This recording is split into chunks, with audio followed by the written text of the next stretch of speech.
Lyon Pôle Bourse, faire grandir les entreprises grâce à la cotation, animer le club des sociétés cotées et développer un écosystème boursier dynamique.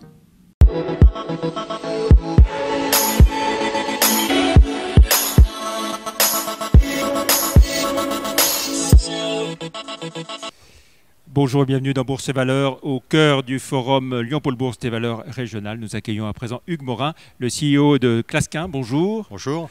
Entreprise située dans le secteur de la logistique, secteur du transport, la logistique overseas, comme on dit.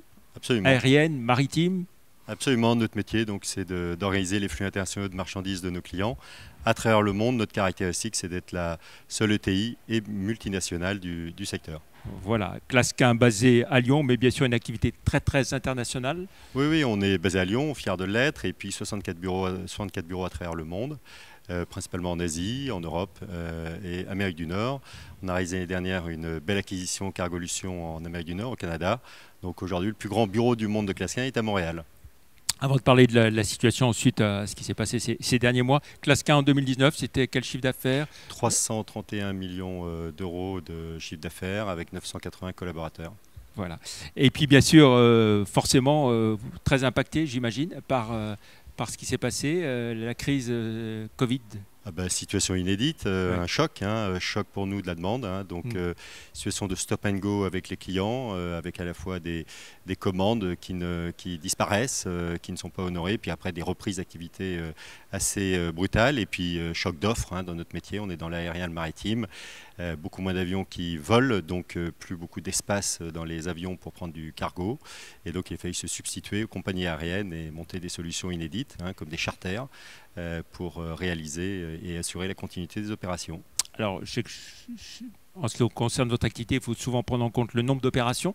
Il a évolué comment sur le premier semestre? Alors, premier semestre, moins 12% au niveau des opérations, mais la grande satisfaction pour Clasquin, c'est une marge brute étale. Alors, ça intègre également l'acquisition de la société Cargolution au Canada. Donc, sans Cargolution, c'est autour de moins 5 à périmètre constant. Et donc à l'équilibre, et on est très content à la fin de ce premier semestre. Donc il a fallu se réorganiser complètement, penser les choses différemment.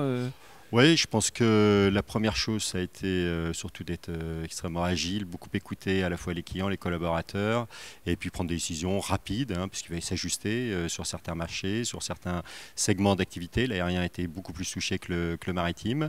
Et puis surtout assurer la continuité pour nos clients, parce qu'il fallait déjà se projeter dans l'après, et donc le rebond des activités, et être prêt à les accompagner dans la période de rebond. Ça, on a connu le creux d'activité avril et mai, et puis à partir du mois de juin, reprise des activités avec un niveau aujourd'hui qui est comparable à celui de l'année dernière depuis quelques semaines. Vous dites prendre des décisions rapidement, réagir. C'est là qu'on voit la force d'une ETI, ces fameuses gazelles dont on parle. Oui, c'est à plusieurs endroits. D'abord au niveau des opérations et du commerce, inventer, designer des solutions plus près des intérêts des clients partout dans le monde.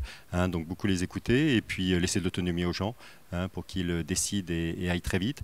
Et puis bien sûr au niveau du groupe, c'est piloter les coûts, très important. On a gardé 100% de nos collaborateurs, mais on a aussi réduit sensiblement nos charges, de l'ordre de 20%, en renégociant tous les contrats, en allant aussi chercher les aides qui nous ont beaucoup aidés à travers le monde. C'est vrai en France, c'est vrai aussi en Europe, en Allemagne, en Italie, mais aussi en Asie, où il y a eu plusieurs dispositifs pour nous aider. Vous avez sollicité le prêt garanti par l'État? Non, on n'est pas allé chercher le prêt garanti par l'État. Plus sur le chômage partiel? Plus sur les activités de chômage partiel en France, en Italie et en Allemagne.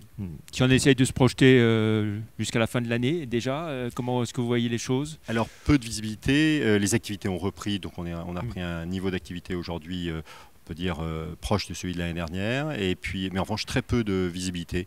Donc on gère l'entreprise là au jour le jour en matière d'activité. Ensuite nous on a repris maintenant depuis 2 ou 3 mois les projets plus structurants pour la société, à la fois la stratégie de développement, nos géographies, on a encore des développements à faire géographiquement, donc on est en train de retravailler tout ça, et puis nos offres clients également pour les densifier, en particulier notre offre digitale.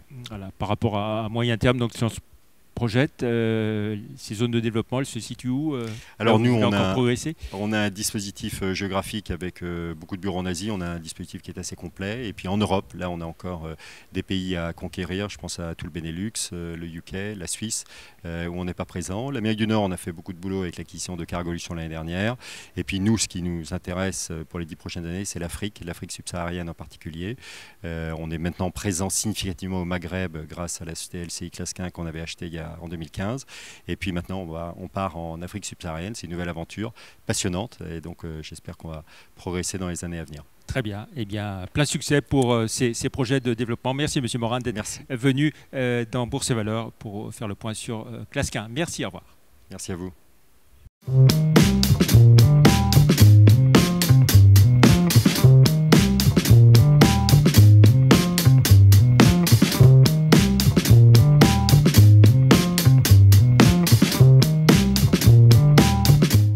Retrouvez les enregistrements et informations de marché sur les sites de Zone Bourse et d'Euronext.